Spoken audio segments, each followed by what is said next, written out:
We had one song and played for 3 minutes, you know. The club owner said, I want you guys to come back, I want you guys to come back. And we came back and played. And we had like 3 songs this next time. And literally it was like limes around the block right away.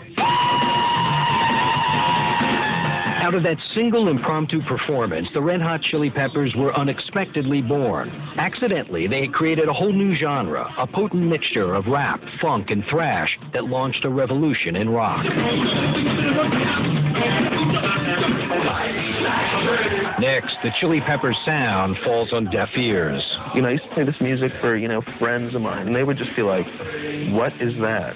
Oh, you gotta be kidding. And later, heroin takes hold. You know, when we started doing hard drugs, we never thought, oh, this is dangerous, or oh, this could kill.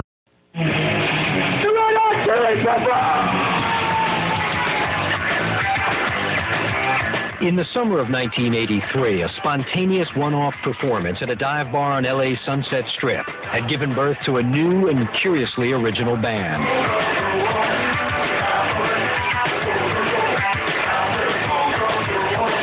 It was just wild. We were out of control. We were wild. The band was out of control.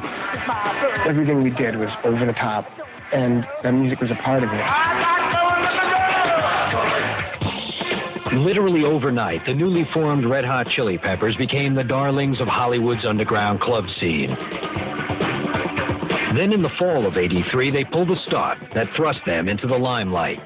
We were playing a place called the Kit Kat Club, which was a strip bar. And I think by this time maybe we had 4 or 5 songs. They may have been short on songs, but the boys rose to the occasion when the crowd begged for more. For their encore, Anthony Flea, Hillel, and drummer Jack Irons returned to the stage sporting nothing but tube socks. And so we were backstage, and we were all nervous and excited, and should we do this, should we do this? Yeah, let's just do it, let's just do it. I saw the first sock deal, the very first one, and it's one of the most amusing things I ever did see in my life. It felt great to be on stage naked, you know, with this sort of exaggerated phallus, you know, dangling between our legs. And there's always the element of danger because, you know, someone can reach up and grab the sock off.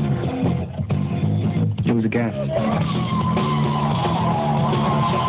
Word quickly spread of the Red Hot Chili Peppers' outrageous display. Within weeks, they were performing to sold-out crowds at LA's hippest clubs. When I first saw them play, I'd never seen such freedom on stage. He was playing so aggressively that he'd worn a hole in his thumb. He was literally screaming in pain between each song because it hurt so bad. Someone kept coming out and pouring crazy glue into the hole. Flea's unique style of slap bass, fused with Hillel's searing guitar work, gave the band a sound never heard before. Hillel is very magical. He was an amazing musician. Hillel. He had this style that was very his own, very unique. I loved Hillel. We all did. He always wanted to create new music. It was all about creating a whole new sound. He didn't want to be like everybody else. By the end of '83, the Red Hot Chili Peppers were the most talked-about band in Southern California. And to the surprise of their critics, the Chili Peppers landed a record deal just 6 months after they first rocked in their socks. Red Hot Chili Peppers landed a deal with an EMI subsidiary, and it was like, what? How did that happen? I don't get it. Over the next couple of years, the Chili Peppers released 2 albums. The first, they say, failed to capture the essence of their sound.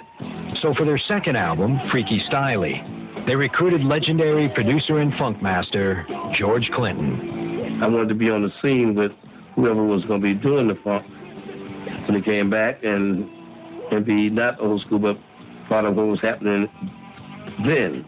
And the Chili Peppers was that raw, straight out, be your mind, your ass will follow. You rock out with your out. You know what I'm saying?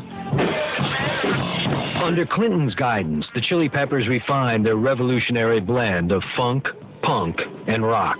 It was the best thing ever, being embraced by George Clinton, such a prolific force in the history of music. You know, in this century, one of the greatest, liked us. After the release of Freaky Styley, the band toured non-stop. Mainstream FM was still spinning hair bands, The college radio was getting hot for the Chili Peppers. The Chili Peppers' strength was that anybody who came to the show just went bonkers. I mean, they were awesome live. The Chili Peppers played hard and partied harder. Casual drug use had long been a part of Flea, Anthony, and Hillel's routine. But in '85, dope was starting to drive them apart. Anthony, who had been an occasional heroin user, was now hooked. It really kind of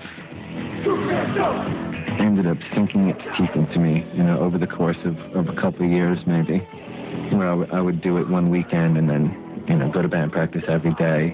And I'd say, I won't do that for a couple of weeks. And then it would be, I won't do that for a week. And then, I won't do that for a few days.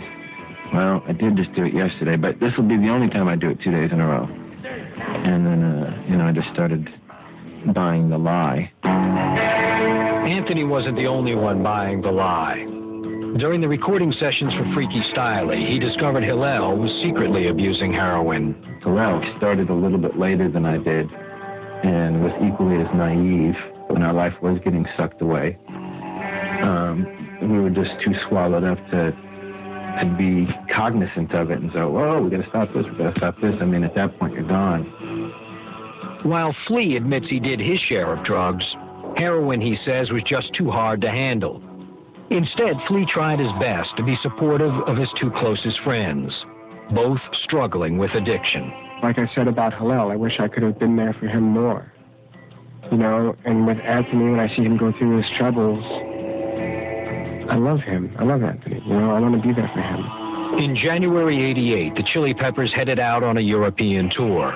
But shortly after arriving in England, Hillel became ill and started to undergo heroin withdrawal. He was in terrible pain, and I think that was the first time he realized that he was in trouble with this thing and that it wasn't just a casual affair and it wasn't just for fun and it wasn't just a mind-expanding trip, that it had its meat hooks in his heart and wasn't letting go so easily.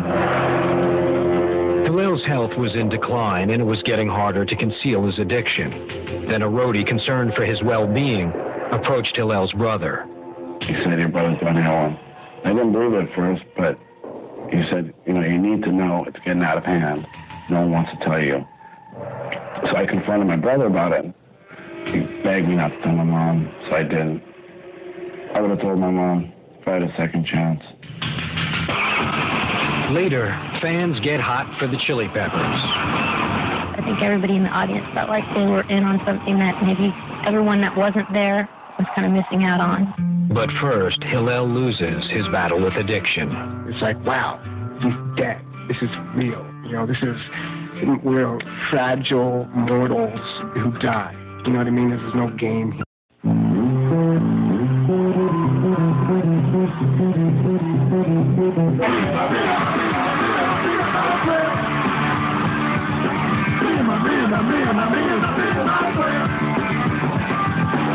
At the beginning of 1988, it looked as if it was going to be a breakthrough year for the Red Hot Chili Peppers.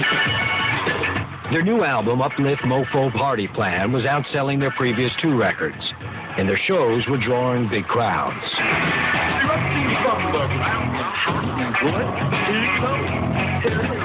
On the road, it seemed Anthony and Hillel were taking steps to turn their lives around. They agreed to help each other steer clear of heroin.